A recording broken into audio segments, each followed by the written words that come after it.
Welcome back to Sledgehammer Horror, guys. I am Ken Sledge, and let's talk horror. Now, today I'm joined by the amazing Adam Langston. Adam, how you doing today, man? Good, thank you, Ken. Yes, great. Yeah, let's talk horror, indeed.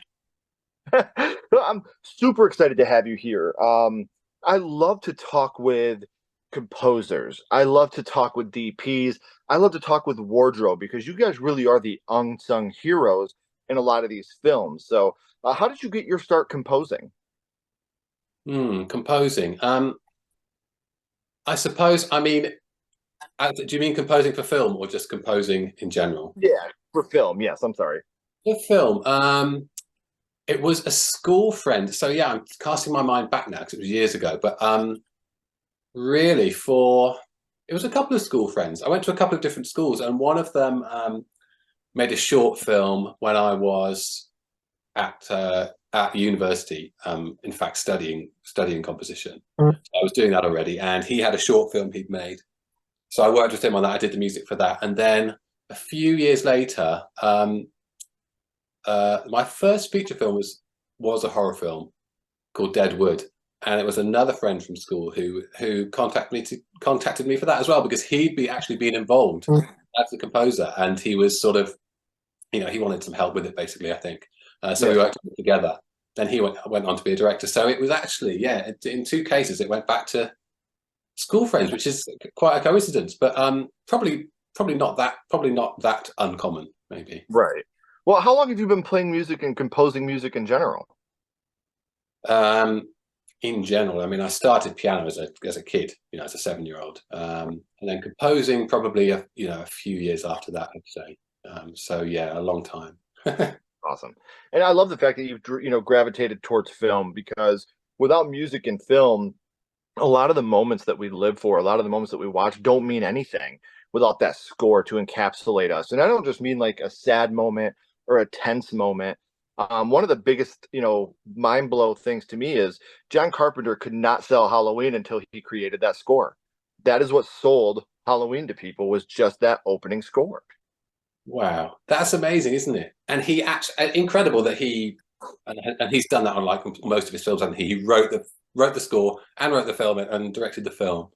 Right. That is amazing, isn't it? But yeah, I can see, you can see why if it didn't have that and he was just showing it to people, yeah, they might Yeah. not. It wouldn't have the impact. No, you're right. I was always so into film music as a kid as well. That was soundtracks is what I was into, what I was listening to. Yeah. So I very much appreciate the importance of it. Yeah, yeah. And I still have a bunch of vinyl records of scores too. Like I got the Evil Dead 2 score on vinyl, the Creepshow 2 score on vinyl. I love getting film scores and being able to have them. I think they're so important to a lot of the films we love. And talking about I'll Play Mother, which is the film that you scored, how did you get involved with this film? This was through talking to Brad, the director, who I'd actually already worked with on certainly one film. I'd scored another of his films, and I'd scored another film that he edited. Okay. Brad's a great editor and director, and a composer, in fact. So he's another taking after John Carpenter. Yeah. But I got involved. Yes, we were just talking about it at another friend's birthday party, and Brad mentioned I'll Play Mother, and it sounded like something really interesting. It sounded like something it would be that I really wanted to get involved with. So I did send him after that chat. I sent him some music, which I thought just as a little pitch, and it wasn't right for him. But once he'd sort of finished editing, I think, or once he had something to show me, Yeah. we started from there, and then I could work to picture, which was more successful. Mhm. So when you're doing something like this, you're talking about, Brad being very hands-on about it. Is it easier for you to work with somebody, or is it easier for you to be like, let me get in my space, let me get in my head zone and kind of compose this on my own with the feeling of what I'm watching? I think it's good if the director does know what they want, probably, because then you won't do too much. You might have to spend a long time otherwise finding what they want. Sure. And it still does allow you to, to be, as you say, be in your own space and do your sort of creative thing, your creative process. Mhm. But it just gives you if they know what they want, it gives you a bit of a roadmap to help you so that you're not going way off course, hopefully. Well, and we talk about directors and they kind of have their vision when they're doing their thing. You talk about an actor and what they do to get in the zone, to get them ready for scenes. But as a composer, what is kind of your technique to behind how you figure out what you're going to do? To be honest, what I like to do is to get away from the computer, the film, the keyboard, and just go, go on a walk, something like that, and come up with ideas there. I mean, once I've watched the film, usually, because I find that, well, I think there's two reasons really. One is that if I sit and play the piano, I'm more likely to just play. You'll start playing sort of familiar patterns and things like that. Sure.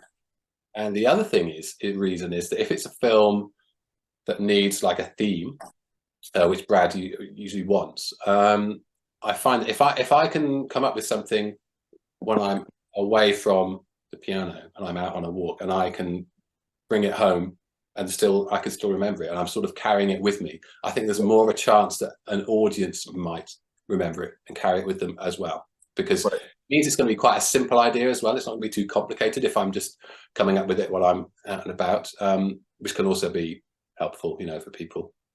Yeah. Well, it's sometimes, like you said, when you're sitting in front of something, you get into a pattern.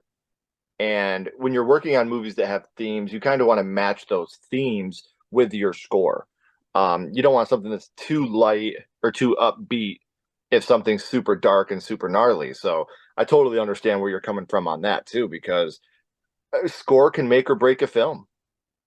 Yeah, it can really. Yeah, it can certainly break a film. If it's, I mean, usually we don't see that because it just, you wouldn't hopefully you wouldn't want to put a film out with music which is not helping it, or making Right.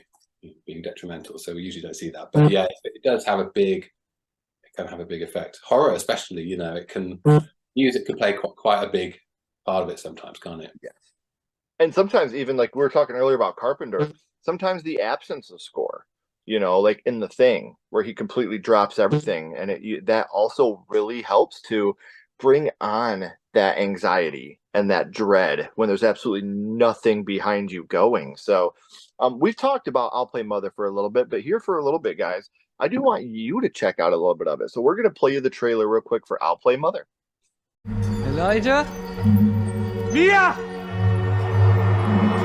Elijah!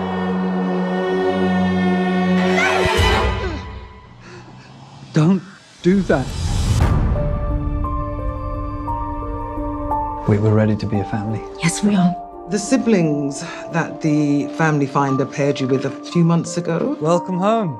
could be a potential option for you again. I'll be the one to stay home. Oh. Very modern. They're quite reclusive. Elijah really speaks. What are you doing?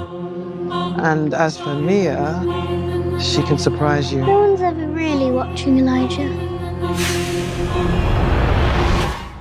Want a taste? They won't be easy. No child is ever easy.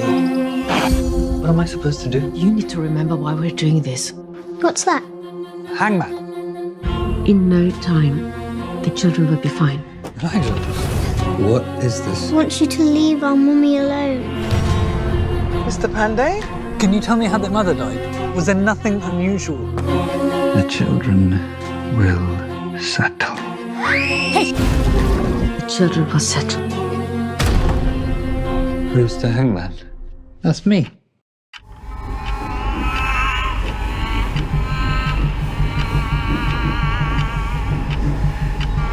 Will you sing to us like our mummy used to? There is something wrong here.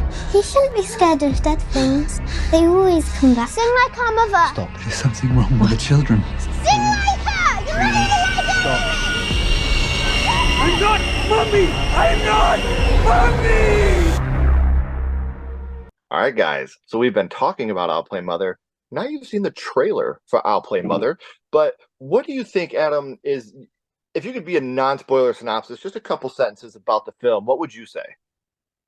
Well, it's about a couple who are looking to adopt, and there are two children who become, available, I suppose, who they are, they've been interested in adopting. And so these two children, brother and sister,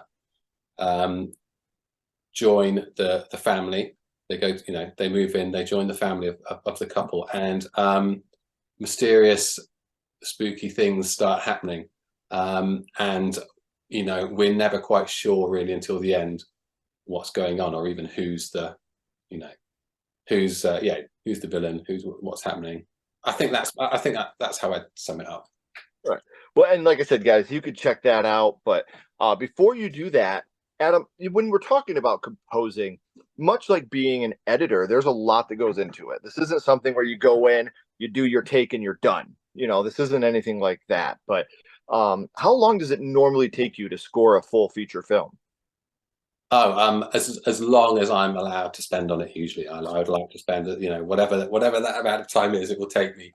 I agree with you about editing. Oh my gosh, I've learned over the course of my life or career that how important editing is, because it's everything. What people see is the edit, and everything goes through the editor. And adding a few frames here and there of a look or something earlier on has effects on every time on the rest of the film. So editing. I think editing takes more time than composing, but I like to.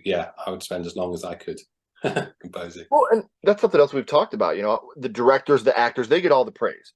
But when you talk about your DPs, you talk about your composers, you talk about like you guys are the linemen to the quarterback and the running back. Without you guys, nothing works. So what was your experience with this film? Well, it was to eventually, as I said, I chatted with Brad about it, and then watched it, and we had a discussion, and then I just started on it, and I went through, I think, chronologically, which I like. I mean, I've liked to do. So I haven't done every time, but it was good on this one. It was good. It was good to do that. Send Brad the music. I always send him something which is as final, as complete as possible, so that he doesn't have to try and judge it on things which maybe were not my intention or anything like that. And he doesn't have to use a leap of imagination to know what it's going to be like. So I worked through. We got more time in the schedule, which was nice. There was a few more weeks added. My experience was just really good. I mean, it was great to work on.